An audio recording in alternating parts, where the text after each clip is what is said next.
Hi there everyone, it's the Business Studies Guy again, and welcome to today's video.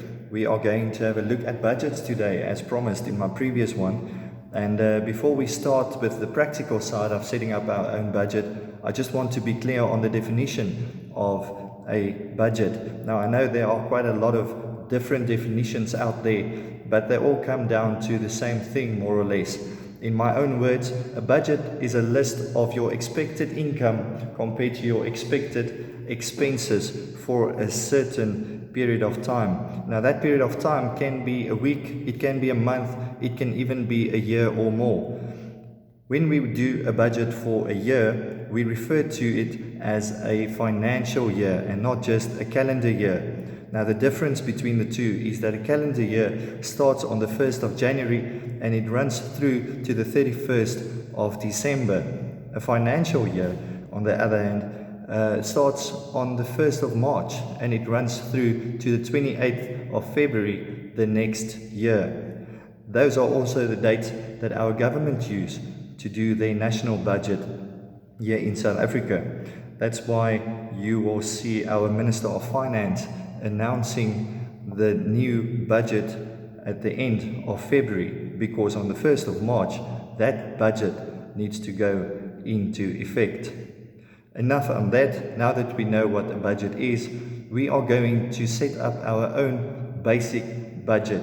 I know that there are a lot of different formats in which you can do that, but we are going to stick with the two columns of expenses and income, and it's going to be very basic. And then our teenagers, where they are at home, can start with their own budgets for their households right here, right now, right after you've watched this video. So I'm going to pause this video for a bit and just get to my pens and papers, and then we are going to get our hands dirty and set up our own budget. Okay guys, as you can see here behind me, I already went through making a list of expected income and expected expenses. Now we're first going to have a look at the income that we might receive throughout the month. Now a teenager normally receives pocket money, and for the practical side I decided that pocket money should be kept at about 500 Rand. Now there are other ways to get an income throughout the month. You can help around the house, you can ask your dad if you can mow the lawn, you can wash the car, you can help mom inside doing the dishes, whatever it is, but you can increase your income in a month.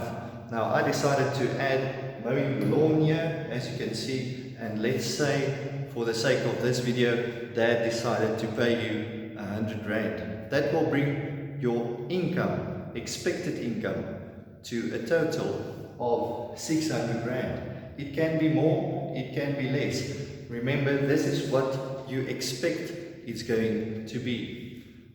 Now when we go to the expenses, we are going to look at savings first and foremost, because I believe that savings is very important in any household. That is also the main reason why people suffer financially. I've got a good friend at Celtis Financial Services in Rustenburg in the Northwest Province, Andre Prinsloo. Now Andre, shout out to you guys there at Celtis.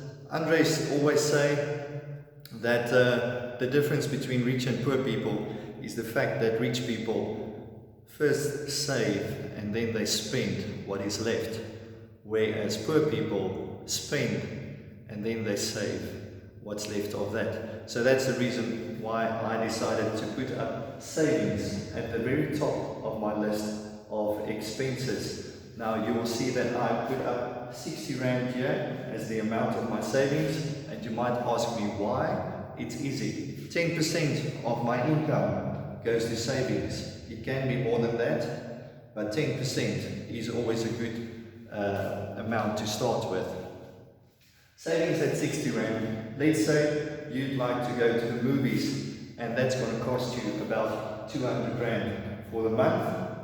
And then data. Teenagers cannot live without data. You can almost replace data and pocket money with each other, and because that's very important. So that's why I decided that data can be put at 150 Rand for the month. And then if you'd like to go out with your friends to eat something, I believe that 100 Rand is it's fair, because you can get something decent to eat at a restaurant for 100 Rand. Now if you add up all your expenses, you will get to the total amount of 510 Rand. Now you will see that there's a 90 Rand difference between my income and my expenses. Now in this case, we call that 90 Rand a surplus, and you will write it down under your income, meaning that you'll be starting the next month with 90 Rand in the green. If it was the other way around, and let's say your expenses were more than your income, you would be on a shortage for the new month to come. That is a place where you do not want to be. Rather spend a bit less and make sure that you've got money left at the end of that month. Now you can do whatever you want with that 90 Rand. You can add it to your savings. You can just carry it over to the next month. It's your money. But just a tip, use it wisely. Don't spend it on something that's not going to be of any value. I hope that you enjoyed this video and that you learned something about budgets today. I would like to remind you to subscribe to our channel, follow us on Instagram, and if you have any suggestions or questions, please send me an email. I will give you the addresses at the end of this video. Thanks for watching. Stay tuned for our next video, and be safe. Cheers.